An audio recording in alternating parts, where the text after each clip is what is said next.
चलो सारी सारी चीजें फटाफट से क्लियर करता हूँ। देखो अगर मैटर की बात करें, पदार्थ की बात करें बच्चों, तो पदार्थ की सिर्फ दो कंडीशन है। एक तो कुछ स्पेस को ऑक्यूपाई करे, एक उसके अंदर क्या हो, मास हो, द्रव्यमान।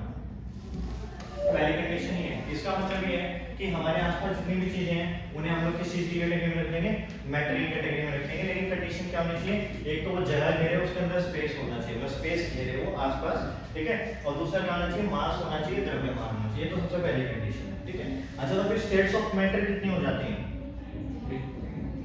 तुम्हें 3 याद नहीं रखनी, तुम्हें 5 याद रखनी। सीयूटी वाले 5 रखेंगे, एनडीए वाले 5 याद रखेंगे।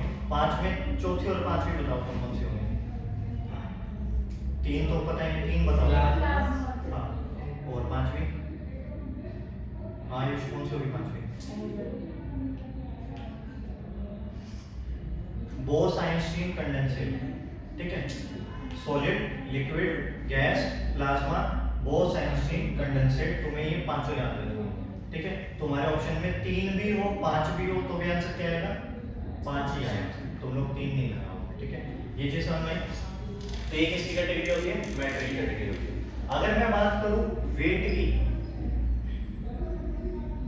भार की, तो दोनों के बीच में डिफरेंस है। डिफरेंस क्या है, फॉर एग्जांपल ये मार्कर है, ये मार्कर जितने भी प्लास्टिक से मिलकर बना है, क्वांटिटी ऑफ मैटर जितने भी प्लास्टिक से मिलकर बना है, ये इसका क्या कहलाएगा, मास, ठीक है। इसका मतलब द्रव्यमान का मतलब क्या होता है, कोई भी चीज कितनी चीजों से मिलकर बनी हुई है। अगर इसमें जितना भी प्लास्टिक है, ये इसका क्या बनाएगा, मास बनाएगा। लेकिन वेट की बात क्या होती है, अब ये मेरे हाथ में है तो मुझे फील हो रहा है भारी है, ठीक है।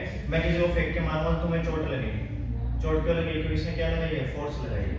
अब जब कोई चीज फोर्स एक्सर्ट करती है तो मास से किस में चेंज हो जाता है, वेट में चेंज हो जाता है, ठीक है।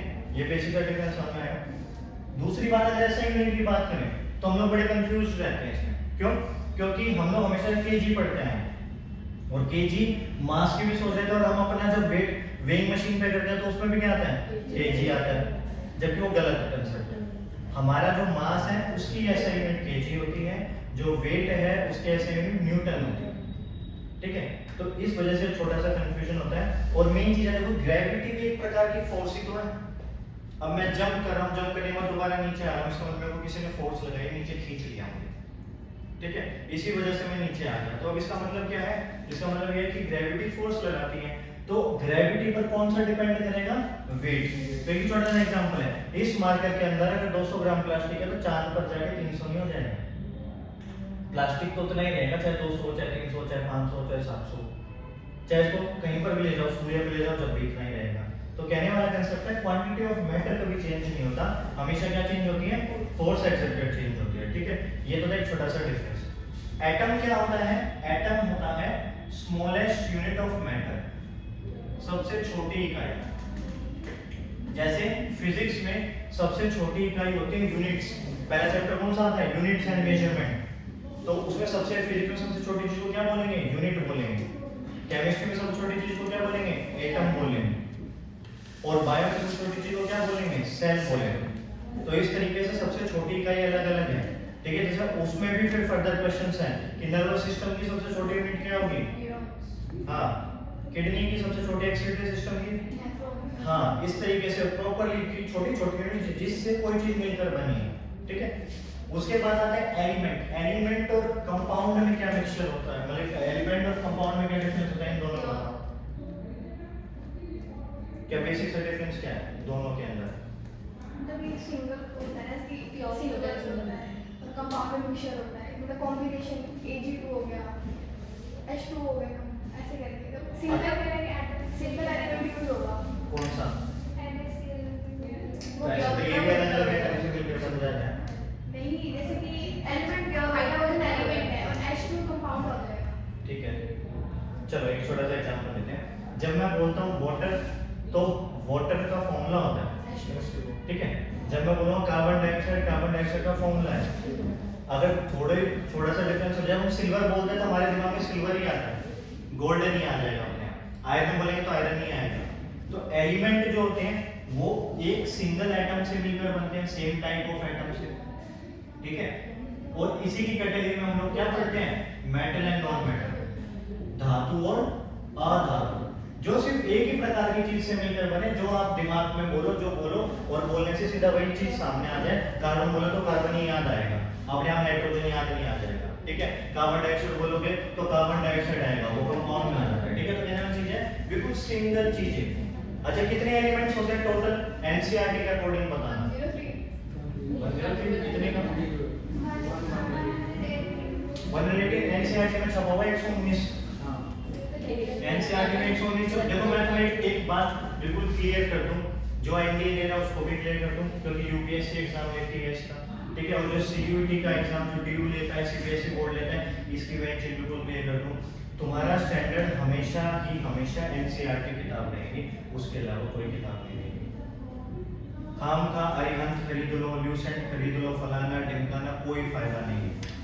जैसे एक छोटा सा उदाहरण लेते हैं, 10th क्लास में एक बुक बड़ी फेमस थी एस चांद के नाम से, ठीक है, और बच्चों को पढ़ने में बड़ा मजा आता था। क्यों? उसमें खाम खा के एक्सप्लेनेशंस दे रखी थी। लेकिन जो एनसीईआरटी बुक्स में दिक्कत क्या आती है? बिल्कुल एग्जैक्ट चीजें दे रखी है, ना फालतू ना कम, और एग्जाम में जब क्वेश्चन आता है तो उसी में से आता है। जब कोई भी तैयारी करे और कल को अगर कोई क्वेश्चन गलत आता है, उस पे आरटीआई लगती है, तो भी आंसर क्या होगा? जो एनसीईआरटी के अंदर दिया होगा। इसलिए हमें एनसीईआरटी को फॉलो करना है, सीधी सी बात है। जितने भी 12th बेस्ड एग्जाम्स हैं उनमें हमें प्रॉपर्ली एनसीईआरटी फॉलो करनी होती है, चाहे वो आईआईटी जेईई के एग्जाम ही क्यों ना हो। लेवल बेशक एडवांस होता है, लेकिन कंसेप्ट कहाँ से होते हैं? एनसीईआरटी बुक से होते हैं। तो खाम खा की किताबें खरीद कर समय बर्बाद मत करना होता है, ना पैसे बर्बाद करना। उधर एक दोस्त से कहता है, हाँ भाई तू कहाँ ट्यूशन लेता है? मैं फलानी जगह भाई नोट्स ले ले। तू कहाँ लेता है? वहाँ नोट्स ले। वो नोट्स इकट्ठे करके फायदा क्या है? चीजें तो सेम है, कंसेप्ट तो सेम है ना। तो कंफ्यूज ना होकर शांति से एक ट्रैक पर चल के पढ़ना है, अलग अलग चीजों में नहीं घुसना, ठीक है। ये समझ आ गया? एलिमेंट बिल्कुल सेम टाइप ऑफ एटम से मिलकर बनेंगे। अच्छा, कंपाउंड और मिक्सचर में क्या फॉर्मूला है? इनमें क्या डिफरेंस है? मतलब कंपाउंड और मिक्सचर में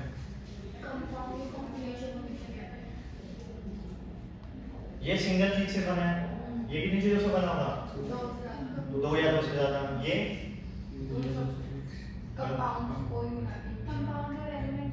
नहीं, अगर बेसिक बात करें तो ये भी दो या दो से ज्यादा ही होगा। लेकिन फिर बेसिक डिफरेंस क्या है दोनों में? ये भी दो या दो से ज्यादा, ये भी दो या दो से ज्यादा। लेकिन किसी को समझाओगे या खुद समझोगे तो एग्जैक्ट डिफरेंस क्या है? कुछ तो डिफरेंस होगा ना। ये भी दो या दो से ज्यादा चीजों से मिलकर बना है। एक मैं छोटा सा उदाहरण लेता हूँ। अगर तुम लोगों ने बोला कि सर एक काम करना, कल आप है ना हमारे घर पे आना चाय पी जाना, ठीक है। तो मैं तुम सबके घर पे आता हूँ, तो तुम सबसे पहले चाय पिलाने से पहले क्या पिलाओगे? पानी। पानी का क्या फॉर्मूला है? H2O। पानी सबके घर में सेम होगा? सेम होगा। पानी तो पानी रहेगा, H2O ही रहेगा। लेकिन जब बात है कि चाय की, चाय अब सबके घर पे क्या होगी? अलग अलग होगी। नाम सेम है चाय, लेकिन अलग अलग कैसे? किसी घर में पानी ज्यादा डलेगा, किसी में दूध ज्यादा डलेगा, किसी एक में पत्ती ज्यादा डलेगी, किसी में चीनी ज्यादा डलेगी, है ना। अब आगे ना आंसर अपने आप। इसमें भी दो या दो से ज्यादा, इसमें भी दो या दो से ज्यादा, ठीक है, दोनों में। लेकिन बस डिफरेंस क्या है? इसमें रेशियो अनुपात फिक्स है, इसमें रेशियो क्या है? अनफिक्स्ड है। अनुपात स्थायी नहीं है। जैसे हम बोलते हैं जूस, तो जूस में कोई फिक्स रेशियो नहीं है, कोई कितनी चीज हो सकती है। मैं बोलता हूँ हवा, एयर में कोई रेशियो फिक्स नहीं है। हवा में कहीं पे कुछ पार्टिकल ज्यादा हो सकते हैं, बेशक कुछ गैसेस की परसेंटेज फिक्स है, जैसे नाइट्रोजन 78% है, ठीक है, ऑक्सीजन 21%, 20.99%, इस तरीके से। लेकिन जरूरी नहीं है हर चीज भी फिक्स रहेगी।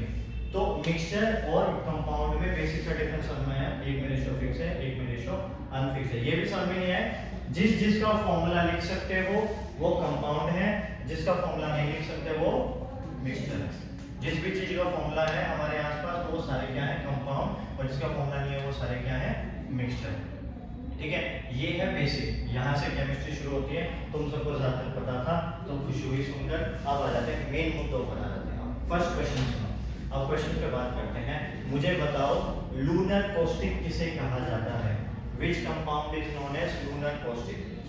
अब बिल्कुल एग्जाम के क्वेश्चंस पर आ जाते हैं, क्योंकि भाई बिल्कुल हलवा चीजें थोड़ी ना पढ़ानी है। ये तो बस ये था कि थोड़ा सा कंफ्यूजन बच्चों को ये 5-6 शब्दों में होती है, ठीक है। बताओ भाई, फटाफट से बताओ, एनडीए वाले बताओ, सीओटल सब बताओ कि लूनर कॉस्टिक किसे कहते हैं? ऑप्शन का कोई फायदा नहीं। ऑप्शन